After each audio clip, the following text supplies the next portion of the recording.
बच्चों, कक्षा 8 से पाठ 3 जिसका नाम है बस की यात्रा, और इस सुंदर रचना के लेखक हैं हरिशंकर परसाई जी, जिनका जन्म हुआ 22 अगस्त 1924 को और मृत्यु हुई 10 अगस्त 1995 को।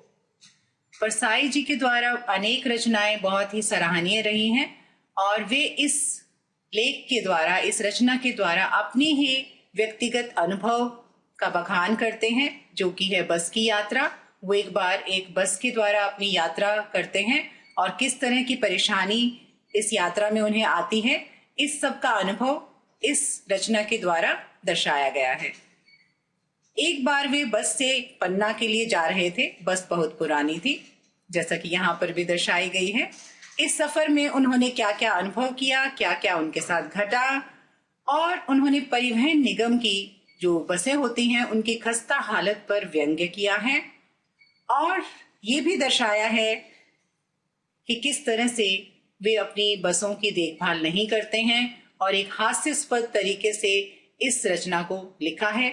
जब हम इसको पढ़ते हैं तो बहुत सी घटनाएं हास्यास्पद लगती हैं और बहुत ही रोचक हो गई है ये रचना उनकी। तो आइए हम भी चलते हैं उनकी इस यात्रा पर।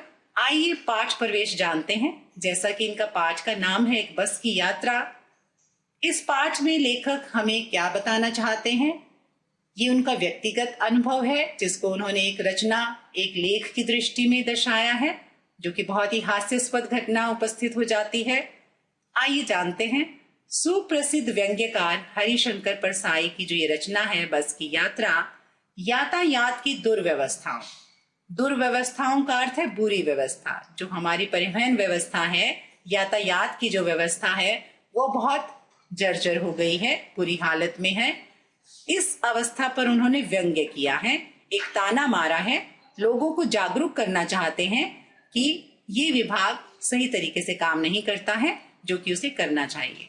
यह निबंध एक हास्यास्पद निबंध है जिसमें लेखक ने एक पुरानी बस की हालत का हास्यपूर्ण तरीके से, बहुत ही हंसी मजाक करते हुए वर्णन किया है कि किस तरह की उसकी हालत हो गई है।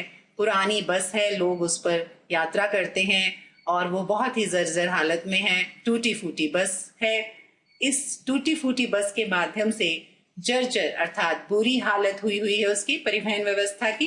परिवहन मैंने यातायात साधनों पर ताना कसा है, एक व्यंग्य किया है ताकि परिवहन विभाग जागरूक हो जाए, क्योंकि जब तक हम उन्हें उनकी कमियां नहीं बताते हैं तब तक वे उसे सही कैसे करेंगे।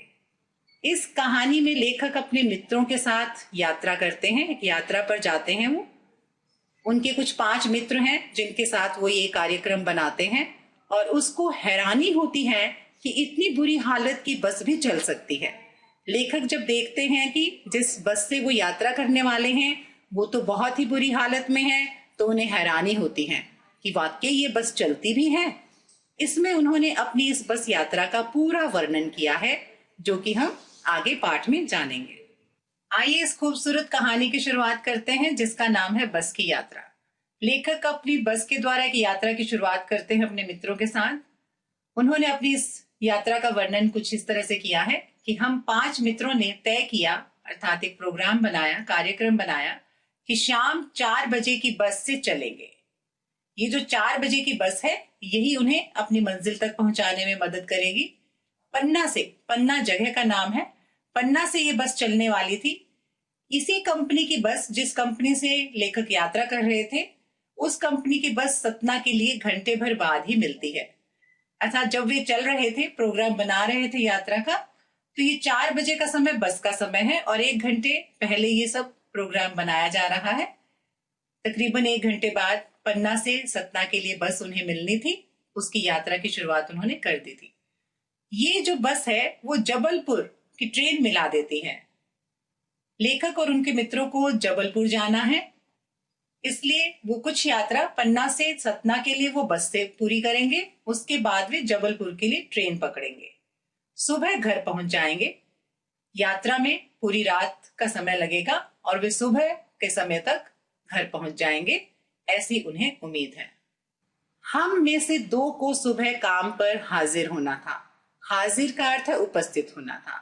जो लेखक के साथ जो 2 मित्र उनके साथ गए थे, उन्हें अपने किसी दफ्तर के काम से जरूरी जाना था। आखिर दफ्तर में उन्हें समय पर पहुंचना था, उपस्थित होना था, इसलिए वापसी का यही रास्ता अपनाना जरूरी था।